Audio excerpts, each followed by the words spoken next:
Good morning ને જય માતાજી। અમારા મિની બ્લોગ માં આપ સૌનું હાર્દિક સ્વાગત છે। ભાઈ સોરી અમારા મિની બ્લોગ માં આપ સૌનું હાર્દિક સ્વાગત છે। આજે હતી અષાઢી બીજ અને આવી ગયા ખાંભલિયા ધામમાં। ખાંભલિયા ધામમાં અમારું મંદિરનું લુક તો તમે જોઈ શકો છો। જો કેવા જબ્બર નેજા ફરકે છે ને। જો ખાંભલિયા ધામમાં કોણ કોણ આવેલા છે જરા કમેન્ટ કરજો હો ને। મંદિરનું લુક તો તમે જો કમેન્ટમાં પાછા જયરામા પીર લખવાનું ભૂલતા નહીં હો।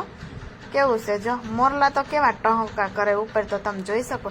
સંજયે મને શ્રીફળ સાફ કરીને આપી દીધું અને પથ્થર ઉપર થોડુંક જ કચરું હતું, કચરું કાઢી અને મેં સરસ મજાનું શ્રીફળ ચડાવી દીધું। પણ લ્યો પાણી તો ઢોળાઈ ગયું। સંજય કહે છે કાંઈ વાંધો નહીં, ઘરે જઈને 2 લોટા વધારે પી લેજે। અરે પણ આ પાણી સંજયને મેં કીધું બહુ મીઠું લાગે તે કે હવે કાંઈ વાંધો ન, ઘરે જઈને પી લેજે ને। હવે પછી શ્રીફળનું બીજું ફાટું લઈને આપણે નાની નાની 5 પ્રસાદી મૂકી દીધી ન લાગે ત્યાં તો શ્રીફળ ચડાવીને વહી ગઈ। શ્રીફળનું પાણી પીવડાવી શ્રીફળ ચડાવી અને નીકળી ગયા મંદિર તરફ અને મંદિરમાં આવીને રામાપીરના સરસ મજાના દર્શન કરી નાખ્યા। અને કમેન્ટમાં જય રામાપીર લખી નાખજો।